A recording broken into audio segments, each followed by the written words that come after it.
March 1st, 1896. A European army marched confidently into the mountains of Africa.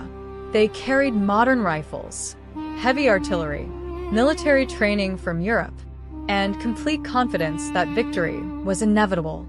Across the battlefield stood African warriors, many armed with rifles, others carrying spears and swords. European newspapers expected a massacre. Instead, one of the greatest military upsets in world history unfolded. By sunset, thousands of European soldiers lay dead. Their commanders fled. Their empire was humiliated. And one African nation achieved something almost no one thought possible. It defeated a colonial invasion and remained free. This is the story of the Battle of Adwa, the battle that shattered the myth of European invincibility, the battle that inspired freedom movements across Africa, the battle that changed history forever. But how did Ethiopia accomplish what nearly every other African nation could not? To understand that answer, we must travel back to the beginning of the scramble for Africa. In 1884, European powers gathered in Berlin, not to discuss peace, not to discuss cooperation, but to divide an entire continent. The Berlin Conference allowed European nations to claim African territories without consulting Africans themselves. Britain expanded, France expanded, Germany expanded, Belgium expanded, Portugal expanded, and Italy wanted its own empire. Across Africa, kingdoms and nations fell under colonial rule, one after another. Yet there was one exception: Ethiopia, an ancient civilization with centuries of history, a nation that had survived invasions, political turmoil, and regional conflicts, a nation determined to remain free. At the center of that determination stood one remarkable leader, Emperor Menelik II. Menelik understood something many leaders did not. The colonial threat was coming, and Ethiopia had to prepare. Menelik II was not merely a king. He was a strategist. While European powers expanded across Africa, Menelik modernized Ethiopia. He purchased rifles from European nations, imported ammunition, acquired artillery, improved communication networks, expanded roads, strengthened alliances, and, most importantly, he unified Ethiopia's regional rulers. This was no easy task. Ethiopia consisted of powerful regional leaders with their own armies. Yet Menelik convinced them that survival required unity. The future of Ethiopia depended on standing together. That unity would soon be tested by a document, a single treaty, and one sentence that nearly stole Ethiopia's independence. In 1889, Ethiopia and Italy signed the Treaty of Wechel. At first, it appeared harmless, but hidden within the treaty was a trap. Article 17. The Italian version stated that Ethiopia was required to conduct foreign affairs through Italy, effectively making Ethiopia an Italian protectorate. The Amharic version said something very different. It suggested Ethiopia could choose to work with Italy if desired. One word, one translation, one deception. Italy immediately informed European governments that Ethiopia was now part of its empire.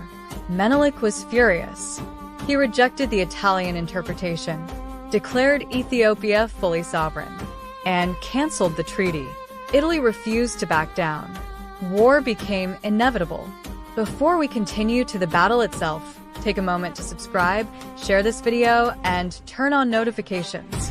Stories like Adwa are rarely taught in detail, yet they changed world history.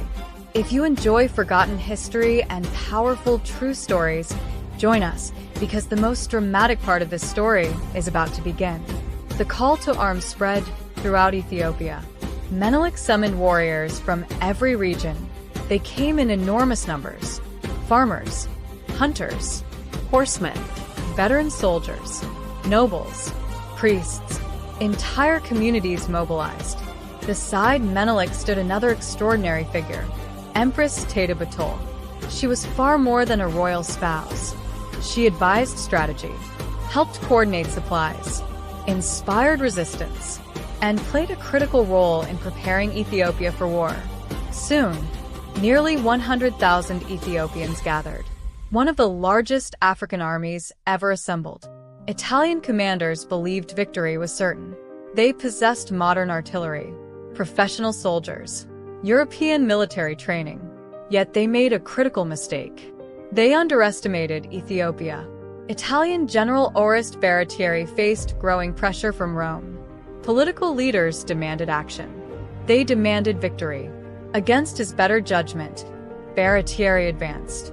His forces moved through difficult mountain terrain. Maps were inaccurate. Communication broke down.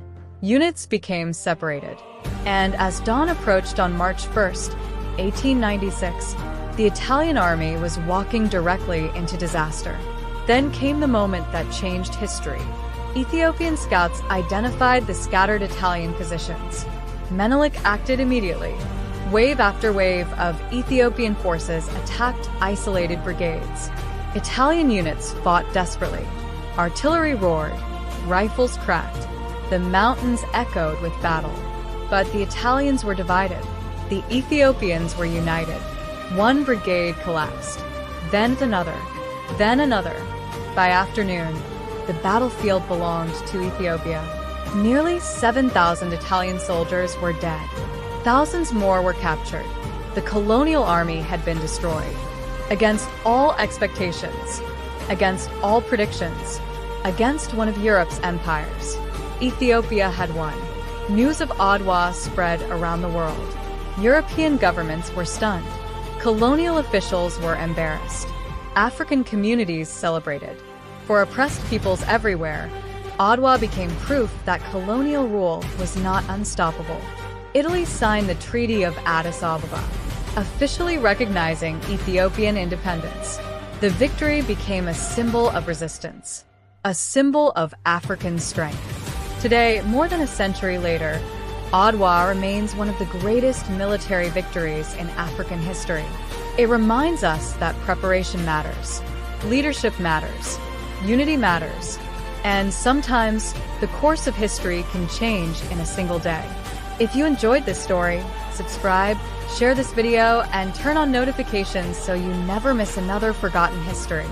And if you want another incredible history story, watch our next documentary. Thank you for watching.